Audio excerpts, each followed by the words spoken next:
Hello दोस्तों, आप सभी का स्वागत है एसएसबी क्रैक एग्जाम्स में। हम शिफाली और आज के वीडियो में हम बात करेंगे chief of defence staff general Bipin Rawat के बारे में और जानेंगे कि एक सीडीएस की क्या रोल्स एंड रिस्पॉन्सिबिलिटीज होती है।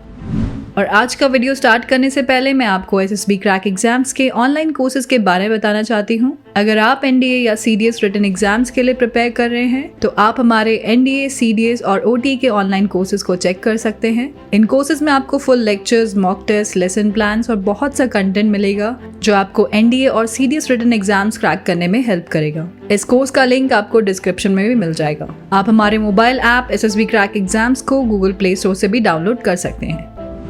तो चलिए और सबसे पहले बात करते हैं जनरल बिपिन रावत और उनके इंडियन आर्मी में 37 साल लंबे करियर टेन्योर के बारे में।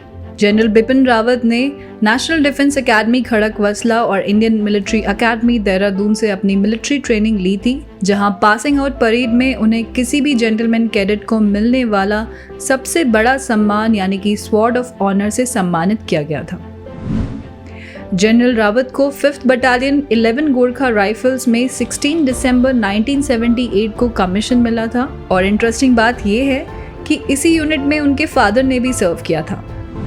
अपने 37 साल लंबे मिलिट्री करियर के दौरान उन्हें कई गैलेंट्री और डिस्टिंग्विश अवार्ड्स और मेडल्स भी मिले हैं, जैसे कि परम विशिष्ट सेवा मेडल, उत्तम युद्ध सेवा मेडल, अति विशिष्ट सेवा मेडल, युद्ध सेवा मेडल, सेना मेडल, विशिष्ट सेवा मेडल और उन्हें 2 बार chief of army staff commendation भी दिया गया है। जीओसी इन यानी कि general officer commanding southern command के बाद उन्होंने vice chief of army staff की पोस्ट भी कमांड की है। 17 दिसंबर 2016 को भारतीय सरकार ने जनरल बिपिन रावत को इंडियन आर्मी का 27 चीफ ऑफ आर्मी स्टाफ यानी कि आर्मी चीफ बनाया और उन्होंने जनरल दलबीर सिंह सुहाग की जगह ये पोस्टिंग संभाली थी। जनरल रावत को 30 दिसंबर 2019 को भारत का पहला चीफ ऑफ डिफेंस स्टाफ बनाया गया था और उन्होंने 1 जनवरी 2020 से कार्यभार संभाला था। आइए बात करते हैं सीडीएस यानी कि चीफ ऑफ डिफेंस स्टाफ के रोल्स और रिस्पॉन्सिबिलिटीज क्या होती है। क्योंकि ये एक नई पोस्ट है इसलिए जाहिर सी बात है कि आपको इसके बारे में काफ़ी एक्साइटमेंट और क्यूरियोसिटी भी होगी, इसलिए अब हम आगे आपको इस पोस्ट के बारे में सब कुछ काफ़ी डिटेल में बताएंगे।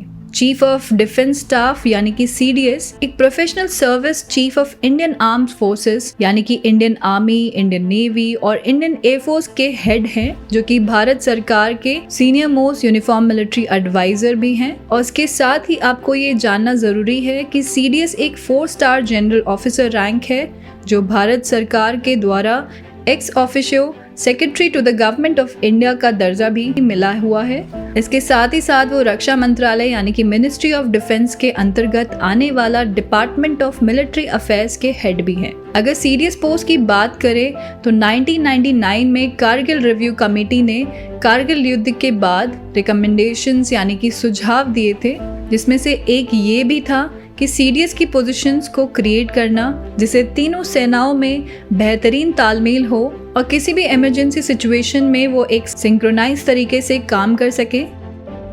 15 अगस्त 2019 को पीएम मोदी ने अपनी स्पीच में सीडीएस की आने वाली पोस्ट को मेंशन किया था और 24 दिसंबर 2019 को सीसीएस यानी कि कैबिनेट कमेटी ऑन सिक्योरिटी ने इसे फॉर्मली अनाउंस किया, जिसमें कहा गया था कि ये पोजीशन एक 4 star general tri service chief की होगी जो इंडियन आर्म फोर्सेस को लीड करेंगे। आइए अब जानने की कोशिश करते हैं कि आखिर सीडीएस की ज़रूरत आज के समय में क्यों है और इस पोजीशन को संभालने वाले की क्या रिस्पॉन्सिबिलिटीज़ रहेगी। हाइब्रिड वॉरफेयर के इस समय में चीफ ऑफ डिफेंस स्टाफ की पोजीशंस काफ़ी इंपॉर्टेंट मानी जाती है, क्योंकि इसके जरिए इंडियन आर्म फोर्सेस में कोऑर्डिनेशन और सिंक्रोनाइजेशन तो बढ़ेगा ही और इसके साथ ही साथ ट्राई सर्विसेज और भी बेहतर और प्रभावी तरीके से अपनी युद्ध की क्षमताओं यानी कि कॉम्बैट कैपेबिलिटीज को एनहांस कर पाएंगी। इस जानकारी के बाद ये सवाल भी उठता है कि डिफेंस सेक्रेटरी की क्या रिस्पॉन्सिबिलिटीज रहेंगी। तो आपकी जानकारी के लिए बता दें, डिफेंस सेक्रेटरी में डिफेंस एडवाइजर बने रहेंगे, जबकि सीडीएस का रोल मेन मिलिट्री एडवाइजर का रहेगा। सीडीएस को हम सिंगल पॉइंट मिलिट्री एडवाइजर भी कह सकते हैं, जो कि भारत सरकार और भारत के प्रधानमंत्री से डायरेक्ट टच में रहेंगे और इंडियन आर्म फोर्सेस से रिलेटेड कोई भी बात उनसे कर सकेंगे। और इसके अलावा हम आपको बताना चाहेंगे कि CDS कोई भी मिलिट्री कमांड हेड नहीं करेंगे। DMA यानी कि डिपार्टमेंट ऑफ मिलिट्री अफेयर्स को हेड करने के अलावा CDS chiefs of staff committee के परमानेंट चेयरमैन भी होंगे। तो आइए अब बात करते हैं CDS कौन कौन सी रिस्पॉन्सिबिलिटीज़ को निभाएंगे। सर्विस चीफ के बीच CDS को फर्स्ट अमंग इक्वल्स माना जाएगा और आधुनिक हथियारों के प्रोक्योरमेंट के साथ ही साथ इंडियन आर्म फोर्सेस में उस वेपन्स का इंटीग्रेशन यानी कि उन्हें शामिल करना CDS की रिस्पॉन्सिबिलिटीज़ रहेगी।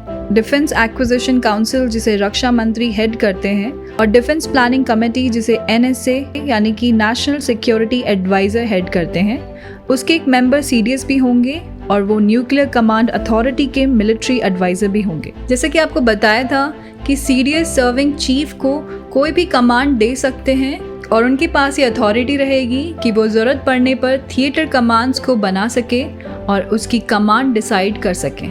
CDS tri services agencies, organisation, commands और वो ऑर्गेनाइजेशन जो साइबर और स्पेस से जुड़ी हैं उन्हें भी कमांड कर सकते हैं। CDS ये इंश्योर करेंगे कि ट्राई सर्विसेज में इंफ्रास्ट्रक्चर का साझा इस्तेमाल हो सके और इसके साथ साथ वो 5 साल डिफेंस कैपिटल एक्विजिशन प्लान यानी कि DCAP और 2 साल एनुअल एक्विजिशन प्लान यानी कि AAP को इम्प्लीमेंट भी कर सकेंगे। और अब बात करते हैं CDS की सैलरी की।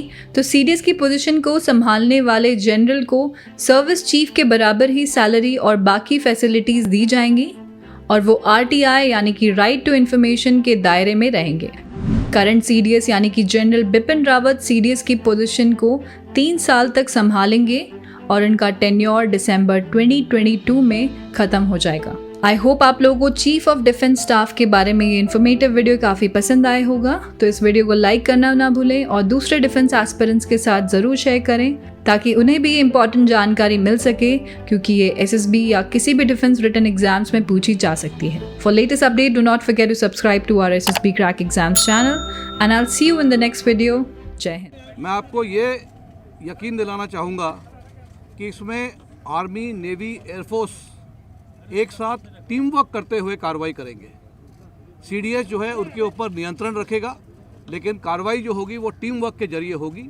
ऐसे नहीं होगा कि अपने निर्देश के हिसाब से CDS किसी फोर्स को चलाना चाहेगा। तो you have to achieve more through synergy and integration.